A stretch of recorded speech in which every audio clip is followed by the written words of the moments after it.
네, 오늘커의 당신이 잠든 사이 당잠사입니다. 내용 바로 보겠습니다. 우크라이나 이슈가 계속 시장의 발목을 붙잡고 있는 형국입니다.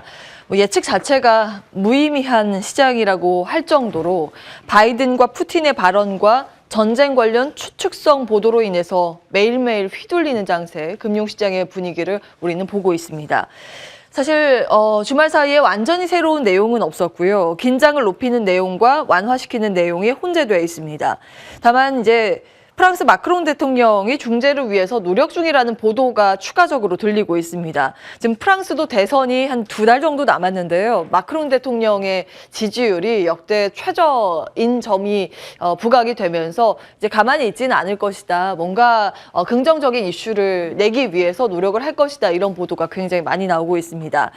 24일에는 미국과 러시아 외무장관 회담이 예정이 돼 있는데요. 결국 우크라이나 사태는 장기화되고 있고 내전 과 외교 문제가 얽혀 있어서 한치 앞을 내다볼 수 없습니다. 이전까지 여러 가지 추측성 보도가 계속 이어지게 되겠죠.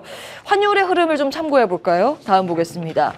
우크라이나 흐리우냐 환율인데요. 달러 대비니까 이게 위로 올라갈수록 이 우크라이나 화폐 가치가 떨어진다는 걸 의미하고 그만큼 국가에 대한 위험이 올라갈수록 이게 같이 올라간다고 보시면 되겠습니다.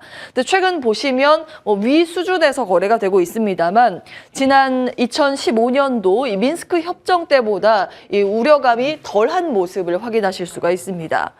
결국 전쟁 우려는 이제 상수로 봐야겠죠. 다음 보겠습니다. 미증시 보시면 이날 좀 크게 떨어지긴 했습니다. 3대 지수 일제히 약세 마감이 됐는데요. 특히 성장주 중심의 나스닥 지수의 낙폭이 컸습니다. 1.23%의 뒷걸음질 치면서 마감이 됐습니다.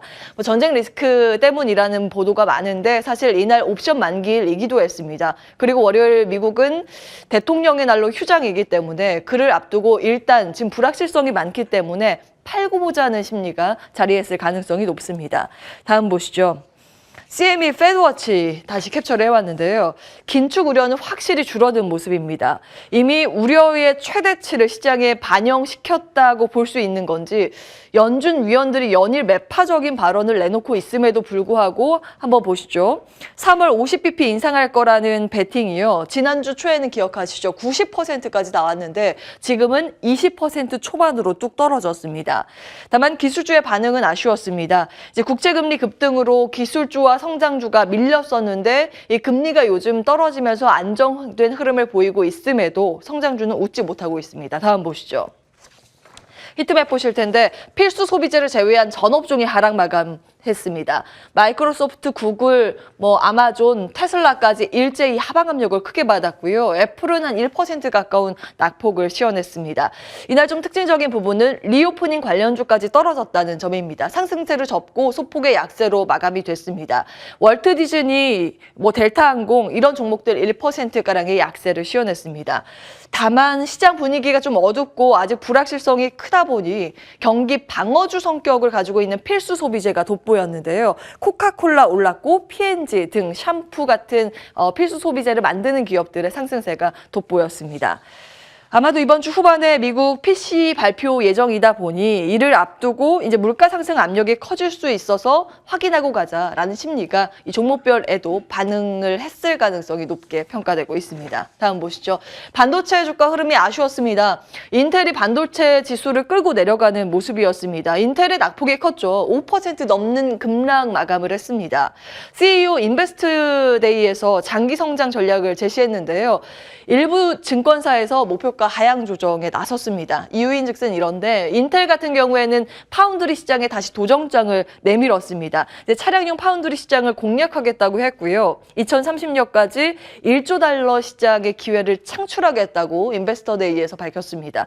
그렇다 보니 이 인텔은 돈을 들여서 투자를 해야 되죠. 그래서 이익 부분이 아쉬울 수 있다, 이제 우려가 된다라는 그런 보고서가 나오면서 인텔은 밀렸는데요. 사실 반도체 소부장단에는 기회 요인으로 분석이 되고 있습니다. 그리고 경쟁사인 AMD 주가는 오히려 긍정적으로 작용을 하면서 1.3% 상승세를 시현했다는 점 눈에 띄고 있습니다. 최근 리오프닝 관련주와 함께 반도체에 대한 시장 긍정평가가 많이 나오고 있습니다. 국내 증권사에서도 시장 흔들릴 때마다 모아가는 섹터 가운데 하나 반도체가 꼽히고 있다는 점 참고해 볼 필요가 있겠습니다. 다음 보시죠. 주말 사이 미증시에서는 리오프닝이 밀리긴 했지만 전체적으로 전 세계는 방역 체계를 푸는 쪽으로 맞춰져 있습니다. 이거 다음 한번 볼게요. 예, 동계올림픽 이후에 중국이 일부 제로 코로나 정책을 완화하는 것을 검토한다는 사우스 차이나 모닝포스트의 보도도 있었고요. 이제 마스크 벗고 다니는 주가 확실히 많아지고 있는 미국의 동향이 파악되고 있습니다. 자, 국내에서는 상승률 상위 업종, 종목들 이렇게 정리를 해봤는데 1월 27일 종가 대비 상승률 상위 인터파크, 신세계 인터내셔널, 코스맥스, 예, 다 리오프닝 관련주죠. 여행 항공 섹터 포함이 돼 있고요. 화장품 관련주도 여기에 포함이 돼 있습니다. 네, 각국 코로나와의 공존 선택 이 내용들이 지금 올라오고 있죠. 지금 영국 같은 경우에는 자가격리 폐지키로 결정하는 쪽으로 가닥을 잡았고요. 이스라엘 같은 경우에는 다음 달부터 백신 접종받지 않을 사람도 입국을 허용키로 가닥을 잡았습니다. 중국 같은 경우에는 올림픽 이후에 아무래도 제로 코로나, 이 강화된 이 코로나 방역 체계를 푸는 쪽으로 가닥을 잡을 것이라는 보도가 이어지고 있는 상황입니다. 다음 화면 준비가 되어 있을까요? 네, 당잠사를 통해서 리오프닝 지속적으로 체크해 드렸습니다. 의류주, 테마주와 함께 여행, 카지노 관련주들 정리해 드렸으니까요. 관심 있는 분들은 점검을 해보시면 되겠습니다. 여기까지 준비가 되어 있을까요? 네, 여기서 마무리하겠습니다. 온앵커의 당잠사였습니다.